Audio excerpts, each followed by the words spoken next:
what we got here is a 1965 Mustang Coupe. It's a 302 V8, of course. It was a manual, automatic when I bought it, but I converted it because I figured it would be a much better drive. We've got a lot of features on the engine itself. It's fully balanced. It's got eagle crank and rods. It's got high protected pistons, comp cams, Edelbrock, RPM intake manifold. It's got roller rockers, and it's got atomic EFI fuel injection, controlled by the management box at the back, with a dash panel inside, which you can take a look at in a minute, which shows you all the features of the car as it's running. It's running with MSD ignition, which gives you a spark like a lightning strike. Don't stick your finger in it. As a obviously alloy radiator with the fans. There's power steering on there. All of this stuff is modified. The car has done a total of 7,800 miles on all of the mechanical components on the car since when it was first built. So on the front, obviously you've got like it's cross braced on the front, obviously because you've done a little bit of competition with it. Yes, I have. Yeah, I mean it's cross braced at the front, and it's a good way of looking at what you're doing with a car. It starts from the back. There's an X frame underneath the car. It's all cross braced underneath, so it needs to be all cross braced up front as well. Otherwise, you haven't got the stiffness in the body that it needs for the suspension to work. Cool. It's rose jointed all the way around. When it goes on the ramp in a bit, you're going to be surprised at what you're looking at underneath. Fantastic. I call it the Jesus Christ car because everybody says Jesus Christ when they look underneath it. Let's have a look inside, Alan. Let's Sure. see what's we've got in here. Yeah. Inside, you've got a full dash panel in there. There's the Hurst shifter. It's that size for a reason, and you put a little widdly stick on it and it just doesn't make sense.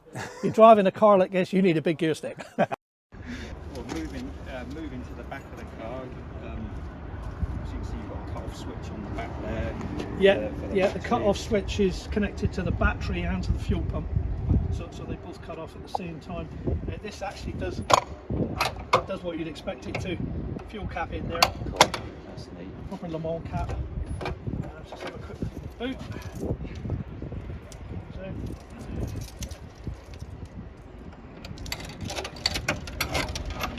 And you've got the battery built into the boot. Fuel return goes back into the intake there. Other than that, normal boot space. So Right. underneath, Alan, doesn't look very standard. No, there's quite a bit going on. A few of the features of it, there's a company called Total Control who make all of this, the subframe, and we've got the inboard rocker arm, fully adjustable coilover suspension.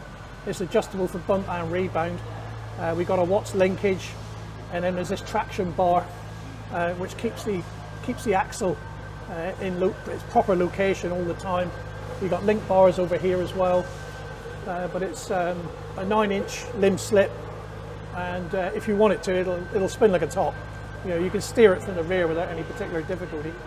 That all builds into this X frame, which is bolted to the chassis. That provides all the stiffness you need at the back and in the middle, and then that ties up with the cross bracing above the engine, because there's no good stiffening this part and leaving that part loose. At the front end here, we've got Total Control power rack. That's got a separate oil cooler that cools the rack, and then you've got coilover suspension on the front, again adjustable for bump and rebound. We've also got alloy hubs all round and wheelward brakes. That sort of completes that underneath. All of this is fully adjustable suspension, so you can make little tweaks and things if you wanted to. You know? Yeah, very purposeful. There's your Moroso sump there. Yeah. We've got headers in there, and then this exhaust system just goes in with these, and then we've got these bypass pipes which can be opened up if you want to make even more noise, but I think it sounds fine as it is. I think it's doing the right thing at the moment. I would suggest it's probably, if you wanted to drive it on a UK track for a track day, these silencers would be legal. Okay, yeah. Because it's not that noisy. And last but not least, looks like it's got a new fuel tank in it. Yeah, they just about. I say just about. My belief is that everything mechanical on this car has done less than 8,000 miles in total from when the car was built. So there's a new tank, new pumps, all new pipe work, obviously new fuel injection system, new exhaust system, new braking system, including all the pipe work.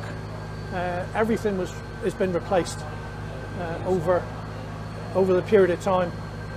I've driven probably 4,000 miles in it. The previous owner had only done 4,000. So it's virtually everything's new. Yeah. Really cool.